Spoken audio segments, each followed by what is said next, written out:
podcast. I am joined by my good friend. We're already laughing. I'm joined by my good friend, Matthew Ferry. Yes! Thanks for having me, Shah. You're more than welcome. He's already got his posh voice on. I knew you'd do it. Thanks for having me, Shah. No, I love it. No, thank you so much. Maybe I do have a posh voice. I'm putting it on. You know when people have those when you answer the phone to like a doctor or a dentist or something, you like put on those voices. Hello, hi there. Yeah. I was calling about so and so. He's giving posh. Anyway, thank you so much for coming onto the podcast. I really appreciate it. Thanks for inviting me. You are more than welcome. We are going to go straight into one of my favourite sections, and it's called the quick fire section, aka the 16-bar cut. 16 bar. Hate the 16 bar cut. Oh. Don't we all? Okay, so you ready? Ready. It's quick fire. Okay. You ready? I'm ready. Audition or self-tape? Audition. Spotlight or Instagram? Instagram. Really? Yeah. Oh my god, okay. Yeah, definitely. Okay. Fringe or West End? West End. Matinees or evenings? Evenings. Musical or play?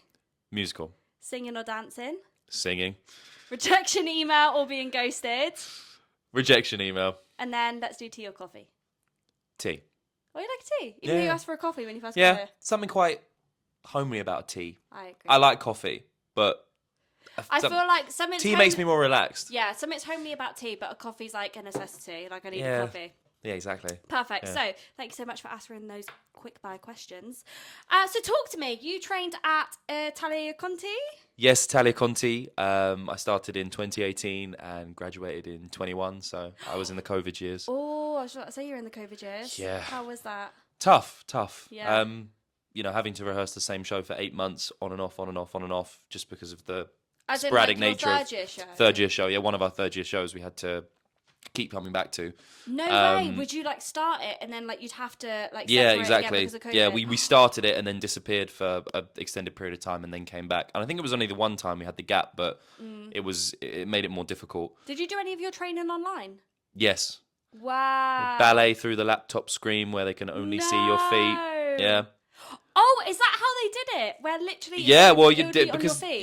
you wouldn't have the depth that you needed to get the full screen. So in the end, Mr. Solomon, love you, he would just say, "Oh, just put your screen on the floor, and we'll just focus on the feet for certain things anyway." Wow. How did you find that doing training online? That must have been difficult. It's horrible. Yeah. Horrible. Because you also don't have that like social community of being at college.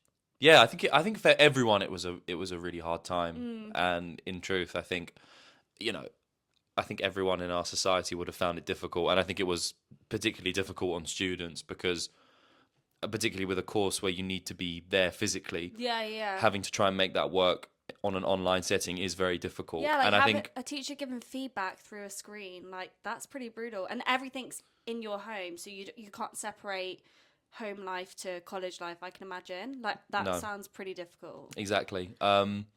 So yeah, it was. I think the hardest thing was I think that the training aspect was difficult, but it was more of the fact how my friends would struggle with the difficulty of being online. Yeah. There were lots of people who were just had mental health crises Oh for the first time, yeah, I bet. and I think that's in a way it was a strange period because my dad turned around to me at the end of the lockdown and said, "I've really enjoyed this," and I said, What's wrong with you? Why have you enjoyed it?" Some and he people said, did. "I've actually got to spend time with my family because most of my memories of that's him so are being cute. leaving in the morning to go to work and coming home late. So we actually got to spend some real time together, That was which one is silver lining that did happen in COVID. Like for the people that were lucky enough to go home, is that we did spend a lot of time at home. But we obviously, for our industry, it was extremely difficult. Especially, we were the last ones to open. Like one of the theatres were one of the last things to open. yeah, exactly. It was I remember going like down to the pub and stuff, and I was like, "How are we all like in a pub like partying, but then like a theatre can't open?" Like it was crazy. yeah. The double Anyway, standards were crazy, Yeah. but that's So- the past. Thank God. Yes. So you graduated in 2021. 2021. Talk to me about what you've done since then. Since then, my first job out of school, like a lot of us, I was a waiter, which was fun. Nice. And then my first professional job was actually working for Viking Cruises. Nice. I did 2 contracts, which the traveling was amazing. And then Did you live in your dream? yeah, it was. Yeah. The lifestyle can be difficult, but actually. Yeah. I got to spend time with my family and bring my mum over for cruises, my brother Yeah. over for cruises, which was a really Amazing. nice perk. And So great training as well. How long was the gap between graduating and booking that contract? I want to say at least a year. Yeah, and what did you do within that year? You worked as a waiter? Worked as a waiter and various jobs. Yeah. Did you do multiple jobs at a time, or did you like kind of like switch? I would switch between the two. Yeah. Initially, I was working at a gym as a receptionist, and then a lot of people do that. A lot of people work at gyms whilst auditioning. I used to work for the gym in question before I actually went to drama school as well. Oh, so fine. I swapped from a full-time role to a part-time role there. Amazing. And then. Was it pretty accommodating with like all the jobs that you had? Like, were they accommodating for auditions and stuff, or was that pretty difficult?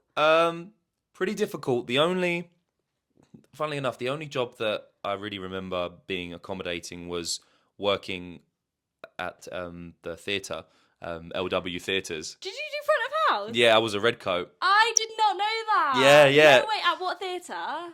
At the Palladium, and also at any of those theatres, Adelphi. Her Majesty's at the time. Wow. Now what was His the Majesty's. show that you watched the most? Back to the Future. Back to Did the you work Future. at Back to the Future? Yeah, the Adelphi. That's still a show I haven't seen. Saw that show so many times, and to be fair, I saw Beauty and the Beast a lot. Yeah. And Phantom Did you a enjoy lot. front of house? Yeah, I did. Partly because you're surrounded by like minds, people who understand. Because to sort of circle back to your question about were they accommodating? Yeah. All of the jobs like. The restaurants, the gyms, they were not accommodating at all. I think I remember turning around to my colleagues saying that I had an audition, and I can't remember if it was the Viking audition or not. And when I told them what it was for, they laughed at me. They laughed at me, and they thought it was hilarious. They thought it was a giant piss take. Yeah, genuinely. Sorry? Yeah, genuinely. They were so unsupportive. Did they not know that you were a performer? They did, but they just found the whole thing like they weren't for me at all, which was a shame. Oh, Whereas wow. They're like one of those people where they say, "Oh, I'm a performer." They're like, "All right, so what's your real job?" Yeah, exactly. Oh, Exactly. Oh, that's so such a shame. yeah, it was disappointing. But the nice thing is that I was actually working at front of house at the theatre when I landed that job with Viking because I had my days free to audition. That's a good thing about front of house is that you do have your days to audition and to just like housekeeping or like going to the gym yourself and looking after yourself. You do have that. Yeah, I think that was a huge thing. And also they wanted me to self-tape first and I got to wear my red butler uniform when I was doing the clip. And I think that really helped me because it was so unique. Did you wear your work uniform? Yeah. For the self-tape, yeah. And it worked. Matthew, it worked. Only you. That's amazing. Yeah. Oh no. Because obviously you need a great something outfit. super smart, right? Yeah. Isn't it like a tailcoat? Yeah, it's a red tailcoat with like a Wow. a nice vest and everything, bow tie. It's really snazzy, actually. That's I do miss that actually- uniform. That's amazing. So you use that to self Yeah, tape. yeah. That's phenomenal. And it worked. So after you came back from the cruise, what year was that? I'm assuming 2023. So I came back in I think it was the middle of 2023, and then I had a couple months off, and then they invited me back to do another one. Oh, so you did a second. Yeah, which was the Viking second one I cruise. did, and then that ended in February 2024. Yeah. And then for the rest of 2024, it was very quiet. And then I had Panto with you. That's how we met. Know each That's how we other. met Cinderella. So Matthew was our Prince Charming, and I was the wicked. I was going to say ugly stepsister. No, I was the wicked stepsister. That's how we met. Yeah. That was Panto 2020. 24. I think it was 2024. No. Yeah, and then It wasn't 25. No, it wasn't. Oh my god. no, it was 24. Yeah. We really Where know each has other that time long. gone? Yeah. That's It's gone quick, hasn't it? crazy. Yeah. Oh my goodness. That was a really great contract. It was That super was fun. so fun. Super fun. The cast got on so well. It was a short run. It was like 3 weeks, was it? Yeah, Like that's a the only bittersweet thing. I think it was a bit short, but that it was really special for the amount of shows we did. It was really good. But also as well, because we did a short run, we didn't have a crazy schedule. No, so like the schedule was good. A lot of pantos were like 10 a.m. show, 1 p.m. Yeah, show, yeah. and then we never had that, which No. was an absolute blessing. Like we just did like a standard like matinee and evening, and Yeah. but no, it was really great. So after that was 2024. So what did you get up to in 2025?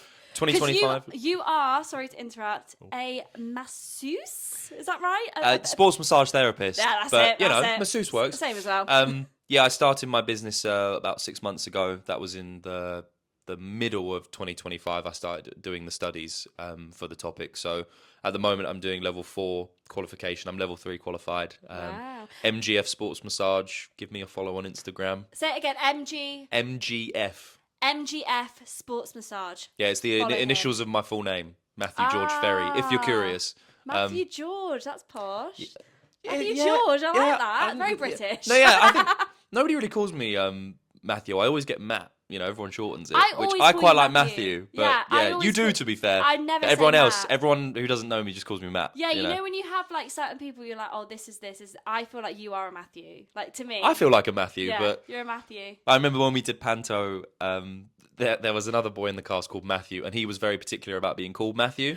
So we had to swap it. So everyone called me Matt, and they called him Matthew just for simplicity's sake. So what made you start your own business? Because that's amazing. Well, it kind of goes back to the point when I first graduated about being surrounded by people who support you. Yeah. It kind of stemmed from that, because when I came back from my second cruise, I got a job. I was really struggling for a while because there wasn't much work around, and I really struggled to get a job. And I worked as a gardener with my neighbour. But wow. Yeah, you know, Miri, I love you, but you weren't paying minimum wage, my friend. Like, no way! Yeah, no way. I was, there was no contract, there was no agreement. You have been outed. You have been outed, Miri. Miri, I love that. Yeah, I love him, but it was hard work. It didn't pay well. Yeah, it didn't pay well, and it was super early starts, and I'd come home absolutely Why battered. is that a bit of a flex that you're a gardener? I kind of love that.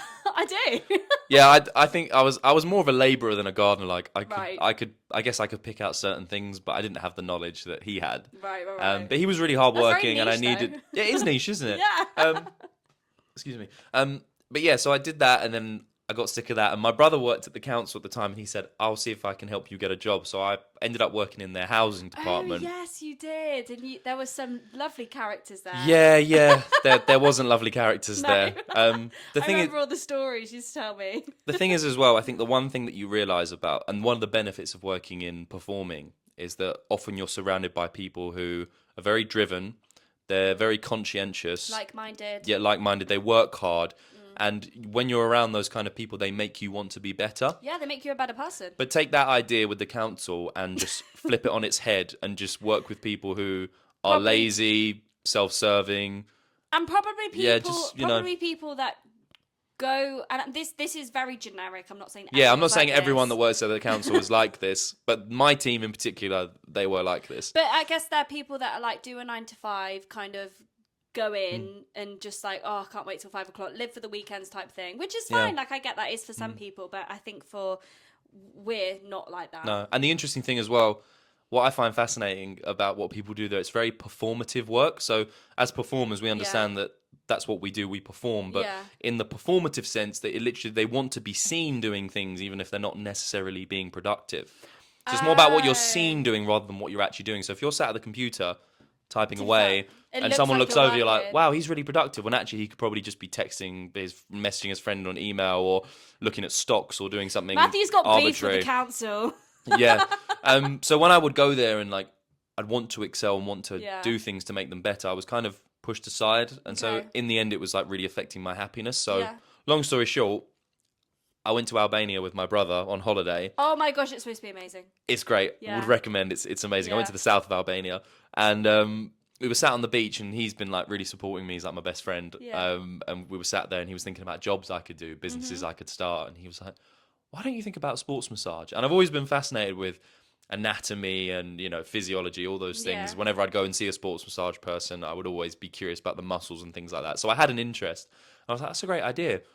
And so I explored it, did the course, and that's what I've been doing ever since. That is amazing. Yeah, it's been really fun and rewarding. You're a business owner. Yeah, small business owner. You've just started, right?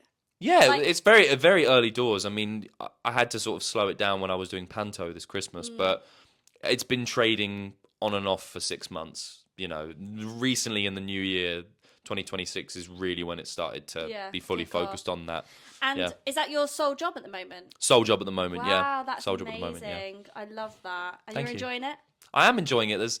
The nice thing is you get an immediate reward from what you're doing because you can see the relief that you give people. Yeah. I had a gentleman that came to me and he he suffered a very traumatic injury when he was young, and he was getting really bad migraines and like tension headaches, all these things. And then after one treatment with me, he emailed me and he gave me the nicest feedback, like the nicest feedback I've ever had. Oh wow! Yeah, and it really touched me. I will say. Jobs that are meaningful, I love, that that are really rewarding. I used to 100%. work in a care home as an activities coordinator. That must be rewarding as well. Yeah, it was. It was really nice, and it was nice to have that sort of like breath away from the industry. But you're like me. You're still doing the industry, right? You're still like.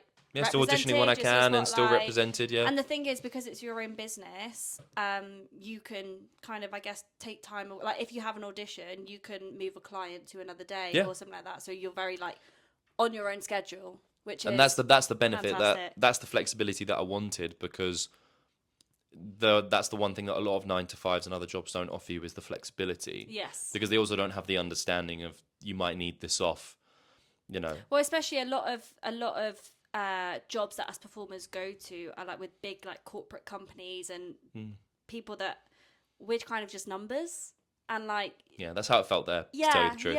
So that's nice that you're doing that. I'm very proud of you. Thank you. Thank you. So our next section, we are going into backstage drama. I want to know the most embarrassing thing. Well, not sorry, the most embarrassing thing you've ever done in your life. No. I was 12. No, anything embarrassing that you're just like, that's something that's funny, that's humorous, that's ever happened to you in the industry, or a position that you've gone, oh God, what have I done? Like, do you have anything like that? Yeah, I think definitely there's one that stands out to me. My first cruise contract, one of the shows that we had to do was an ABBA themed show. Okay, love ABBA. And it was so much fun, that show. But there was a section in the show where I sing "Does Your Mother Know?"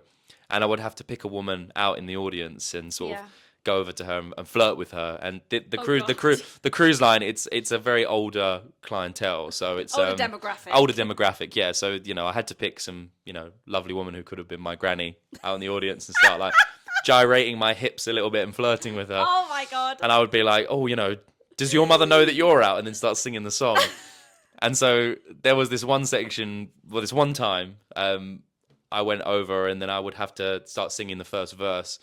And then there would be a knee slide towards the audience member. I would sort of pretend that, I'm going to leave you alone now. And then turn around, sort of knee slide towards her and carry it on. Like on the stage? On the stage, yeah. Okay. And then what I did is, this one time I did the knee slide, but instead of putting my foot downwards, I put my heel out. So instead of just breaking myself as I was going, I just carried on. And so I fell off the stage. No, you didn't. I fell off the stage, yeah. You did a knee slide to the edge of the stage and you just kept going? I kept going, yeah.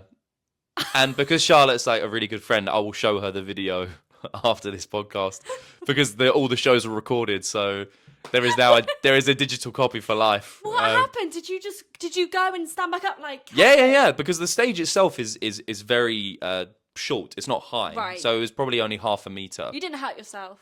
No, it was just, my pride. My pride was in tatters. But I literally got up and carried on, and all the audience started clapping. But then for the rest of that particular cruise, people would say, "Are you okay?"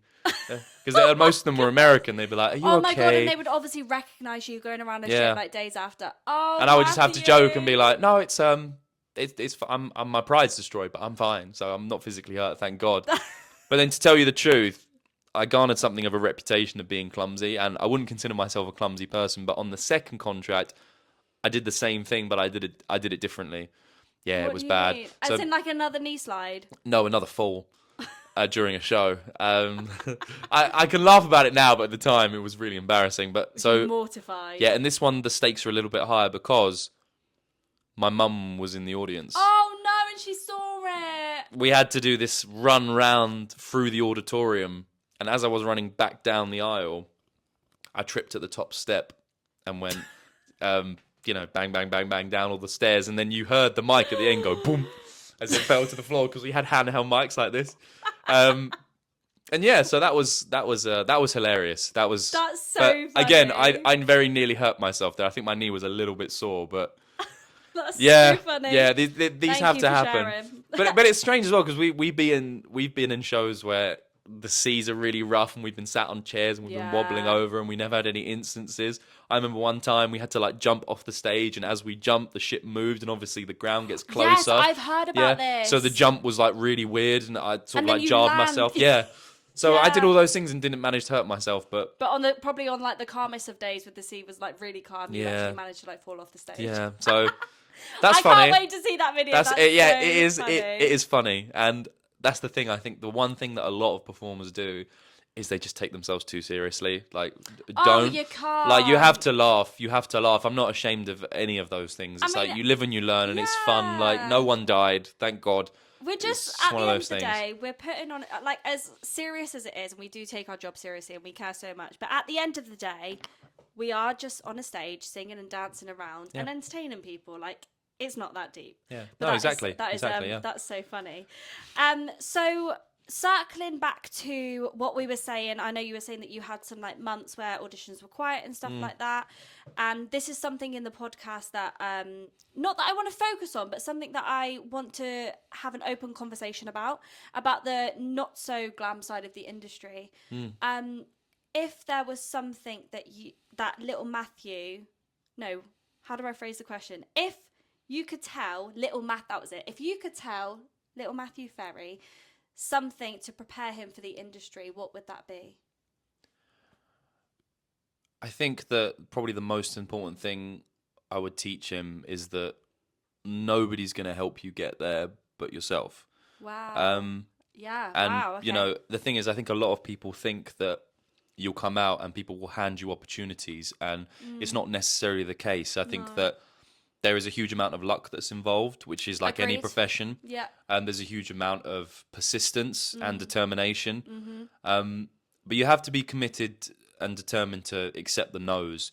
And remember as well that just because you don't get a part, it's not necessarily a reflection of you. Yeah. It's circumstances beyond your control and beyond your understanding. Yeah. And you have to push yourself. You have to. You have to get used to the resilience of the nose of and picking yourself back up again. And do you know what I think as well? Something I thought is, I remember like being at college and always being told like, you're going to get so many no's and you need to have thick skin. And I felt like, yeah, I'm prepared for that.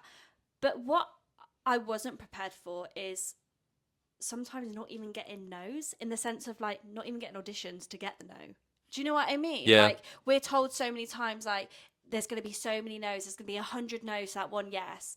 Like, there's months can go by, or like a month can go by where you don't have an audition, so you don't even get the no's. So yeah, absolutely. And it's about finding that motivation and that I guess strength within you to keep going, and like you said, the determination. And someone's not going to wake you up in the morning and say, get up, you've got to go to an audition. Yeah, absolutely. Get up, go to a singing lesson, go to a dancing lesson. Like, it is up to us to really hone in on our craft. Craft? Absolutely. It's and the thing is as well, it's not necessarily a fair game in how the world works, particularly with performing.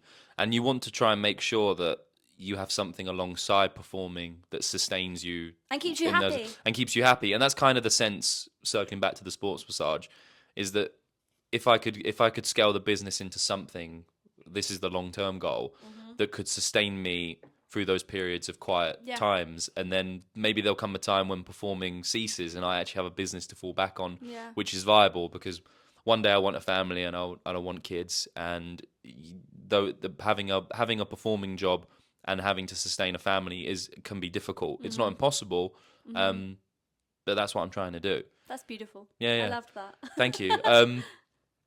So in the sense, I think you just have to really push and fight and sort of stay very motivated to know that this isn't what you want to do. Yeah. And there's people coming into the industry all the time, and there's people constantly leaving all the time as well. So you want to make sure that if you really want the opportunity, if they don't see you that time or you don't get to the recall, just know that you can apply again and keep pushing and pushing. Stick with it. Some people have to audition 6-7 times for the opportunity, and they might still not get it. That as long as you understand that, and they might still all you need is there's a lot of no's, but all you need is that one yes. So you have to just get used to the. Us going, yeah, 100%. That actually moves on to my next question. What is your favourite part about the industry? Favourite part about the industry would probably the community. Yeah. The community, because I've just made some amazing friends, and people I went to drama school with who I'm still firm friends with. Char's actually one of those friends who I met at Panto. So Is now a long-term friend. You're stuck with me, darling. I know, you're never getting rid of me. So I think it's a big part, because I think it's the people that keep you around. Yeah. And it's the people that keep you going. It's a mutual understanding of the difficulties that the industry can bring. Yeah. It's a shared passion for the art form. It's nice to be surrounded by like minds, and it's what I've often missed in past jobs, like we mentioned. Yeah, I agree. So we're going to go into our next section. It's called the 5-minute call, and it is our final segment. And I just want you to let me know what your dream roles are, your dream shows, goals, how you want to achieve them, anything. The floor is yours. Okay, great. So Fiyero and Wicked. Sorry. Char knows. Fiyero and Wicked. Yeah, Fiyero and Wicked would have to be a dream role. Yeah. If there was one role that I could do before I quit the industry, it would be that. Wicked was actually the first musical I ever saw. Oh, I remember. Well, I guess the first musical on a stage I'd ever seen. Yeah. Because one of the first musicals that we had at home was Grease on video. I was going to say on DVD, but it would have been video. On video. So I've probably seen that a million times. But no, Fiyero and Wicked would 100%. That's like be your something. top. Yeah. And I guess the logical step would be to start off in the ensemble and work up, and become cover, and you'll get eventually. There. Yeah. I have every faith. There's every possibility, and I know the talent that I have. So it's just about creating the opportunities to make it happen. Yeah. In the meantime, I think as well, one of my next goals would be to be on a cruise ship again, doing a book show like Choir of Man would be definitely again a dream role, that a dream really show. Suit you. Yeah, that's I would love to be in that show. Yeah. So that's definitely something that I'm aiming for in the next year. Do you have to hopefully. play an instrument to be in Choir of Man? Not necessarily. Depends on the role. Oh, fine. Some roles, yes. There's even a role that someone has to tap. I think it's the handyman, but I could be wrong. That would be amazing. You've seen both those shows, and I'm sure. Oh yeah, definitely. I'm sure you've got many shows that at the moment aren't even dream shows or dream roles that you're going to be in. Do you know what I mean? Like sometimes something might surprise you. I was actually I saw something come up the other day for because I'm a big fan of crooner music like Frank Sinatra and Tony Bennett. Yeah. And they would just release the Frank Sinatra musical. No.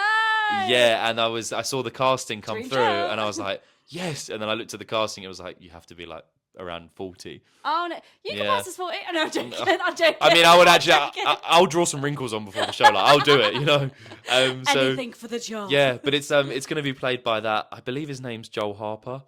Joel Harper Jackson. Yeah, Joel Harper Jackson. Yeah. I didn't know that. Yeah, he also does an amazing rendition of Pity the Child. When I was working front of house at the theatre, I was at Drury Lane, and they did a chess concert.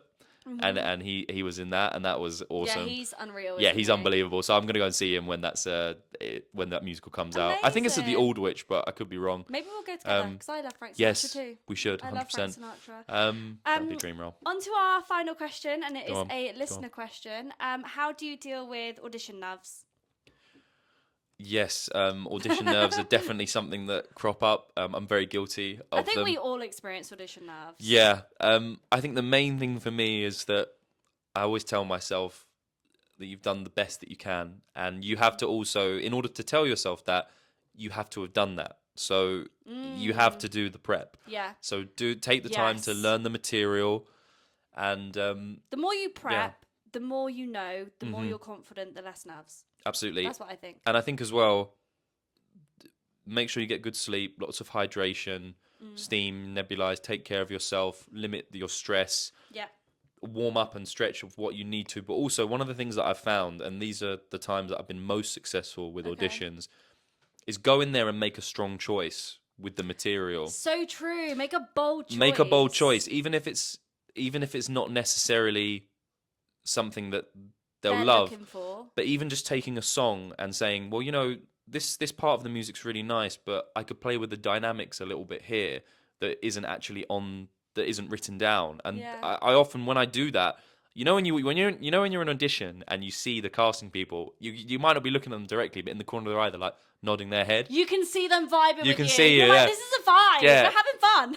because you have to, if you make that strong choice, it will be different to what a lot of people do. And remember, yeah, exactly. They've sat and listened to, if it's material as well, the like same stuff over and over again. You need to spin it up in some way and make it different. And my friend Josh Sinclair always said that, and he said it to me years ago, and I remember that. He said, if you're going to make a choice, make it bold. Yeah. Like, don't half do something. If you're going to do it, if you're going to do comedy, do it. If you're not, don't. Because the more half you do it, the more it's eggy, the more then you get nervous, the more you're then aware of yourself. Do you know what I mean? 100%. So, yeah, that's fabulous advice. Yeah, and I think the one time it's paid off for me in particular was my last job at the Royal Vauxhall Tavern doing Panto. I took, they were, for the casting of The Prince, I took Dancing Through Life, and I changed all of the lyrics to for the character. And the MD turned around to me and she said, you know, did you change all these lyrics yourself? And I was like, I did. And then she was like, see, that's bold. Like, that could go either way. Exactly. That's what I mean. And I was worried about that because I wasn't sure. But now, when it comes to particularly pantos, you've got more free reign. Yeah. Definitely. But just make a strong choice and go with it and be bold, be yourself, be who you are. And then you'll feel less nervous because you're not trying to perform. Yeah. You're just being yourself. So. Gorgeous. Love that. Yeah. Well, thank you so much for coming onto the podcast. Thank you, Shah. It's been an absolute pleasure speaking to you, as always. Thank you. Can't wait for our theatre trip to Frank Sinatra. I'm looking forward to it. But yeah, thank you so much. It's been an absolute pleasure. And thank you guys for listening.